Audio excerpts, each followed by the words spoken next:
Okay, this is week 4, and I've been doing a lot more pressure on her heart girth area and her belly and flank because she's had some trouble with the saddle and the cinching. So I did some backtracking, and we've been doing a lot of sacking out in this area.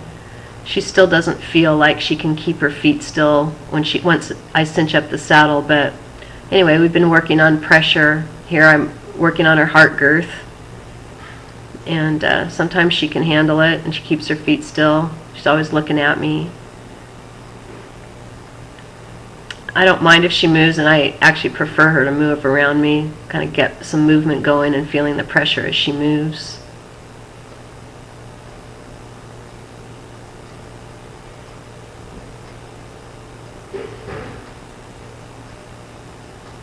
I like to slide the rope kind of back and forth, some heart girth pressure. I like to take the rope back into her flank.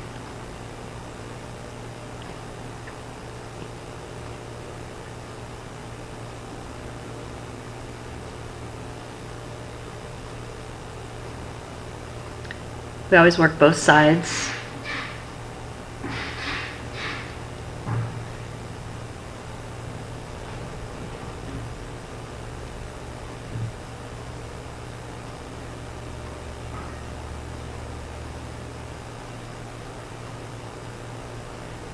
And I like to flip the rope up and down her body. She doesn't really like the sensation when you put a saddle on once you bring the cinch down. So I like to have that sensation of ropes flipping on both sides of her body.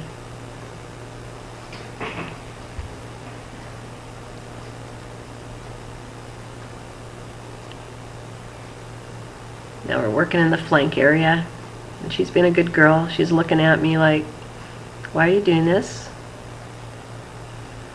Now we're doing the saddling. She starts to anticipate. I've been using a lightweight saddle, but still the pressure from the saddle on her back and then the pressure with the cinch in her heart girth area. I'm really helping her through this because she doesn't really know what to do with the pressure. So she wants to move her feet, thinking maybe that's going to release the pressure. So it's just going to take time, repetitive saddlings and until she gets to be a little bit more relaxed.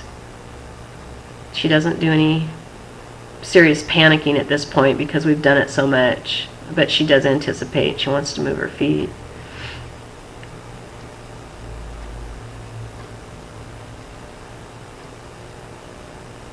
Put the saddle pad on both sides.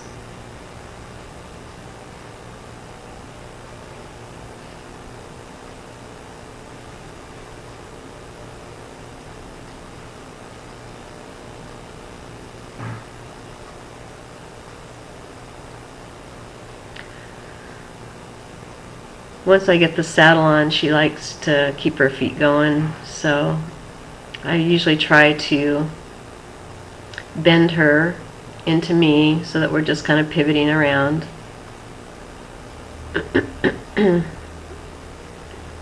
So if she feels like she needs to move her feet, she's going to do it in a controlled fashion.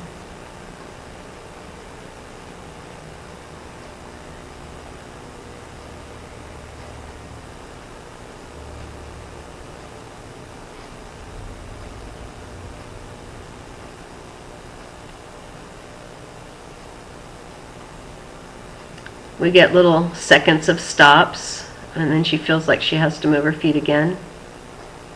So I'm going to pull her into me again.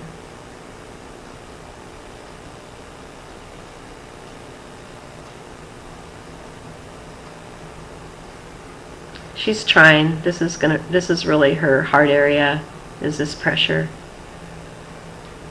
So I'm cinching her up right now.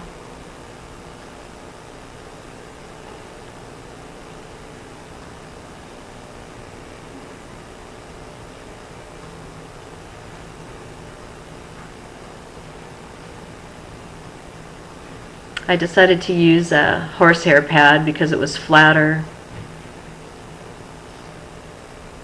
And it's a real lightweight saddle, so if I use too thick of a pad, it's a little too perched on her. once you get the saddle on, she really likes to move, and so I've done some moving around me back and forth.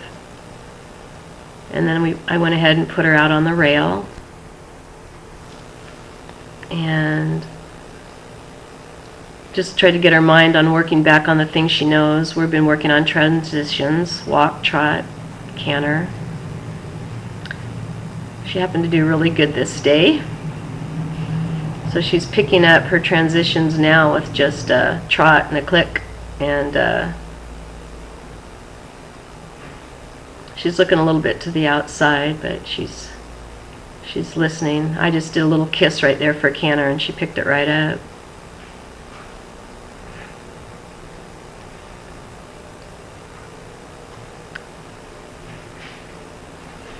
She's down to a trot.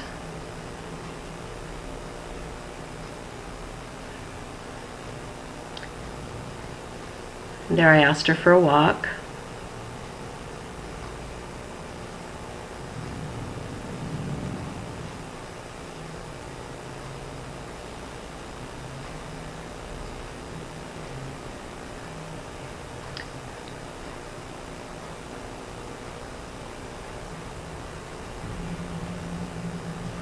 I'm asking her to come into me right there, and she doesn't want to stop her feet, so she's turning back into the rail. So I'm going to get after her a little bit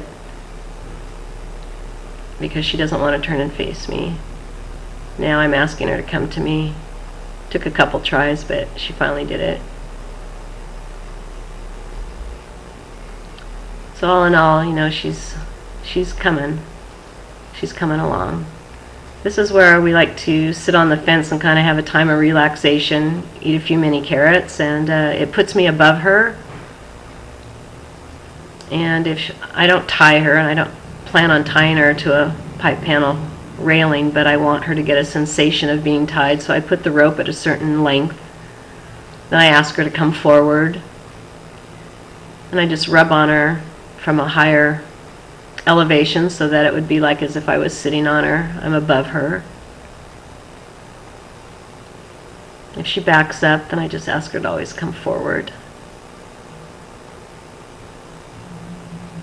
So this is usually one of the last things we do when we've done all our other exercises. We just kind of hang out.